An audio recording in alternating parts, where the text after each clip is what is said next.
কল্পনা করুন, দলের 1 নম্বর গোলরক্ষক হুট করে মিডফিল্ডার হয়ে গেলেন, গোল করতে ছুটলেন। অবিশ্বাস্য শোনালেও ঠিক এমনটাই ঘটেছিল লিভারপুলের পেপে রেইনার সাথে। গ্লাভস ছেড়ে সেদিন তিনি মধ্যমাঠে নেমেছিলেন প্রতিপক্ষের রক্ষণ দুর্গ কাঁপাতে। এই রোমাঞ্চকর গল্পটা 2006 সালের 30 জুলাইয়ের। লিস্টেনস্টাইনে প্রাক মৌসুম প্রস্তুতি ম্যাচে লিভারপুলের মুখোমুখি হয়েছিল জার্মানির কাইজারস্লটার্ন।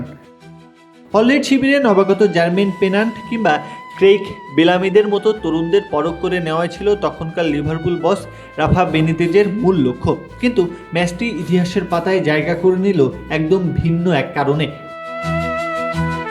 মাঠের লড়াই তখন তুঙ্গে, দ্বিতীয়ার্ধে খেলা চলছে, স্কোরলাইন 2-2। কিন্তু হঠাৎই শুরু হলো চোটের মিছিল। লুইস গার্সিয়া আর ফ্যাবিও অরলিও ইনজুরিতে পড়ে মাঠ ছাড়লেন। বদলি খেলোয়াড়দের কোটাও ততক্ষণে শেষ করে ফেলেছেন বেনিতেজ। অগত্যা এক বিস্ময়কর সিদ্ধান্ত নিলেন কোচ। গোলরক্ষক পেপে রেইনাকে তিনি মাঠে নামিয়ে দিলেন মিডফিল্ডার হিসেবে।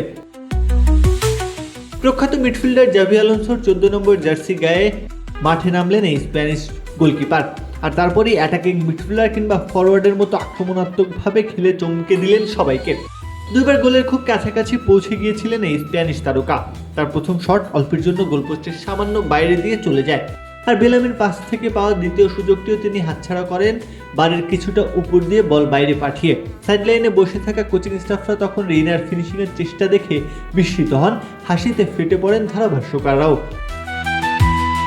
ম্যাচটি শেষ পর্যন্ত লিভারপুল 3-2 গোলে হারলেও রেইনা জিতে নিয়েছিলেন সবার মন।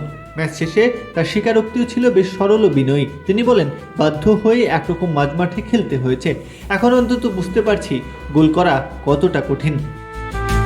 সুপার কিপার ম্যানুয়েল নয়ার বা এডারসনের মতো আধুনিক কিপারও যা করে দেখাতে পারেননি, রেইনা তা করে দেখিয়েছেন বহু আগেই।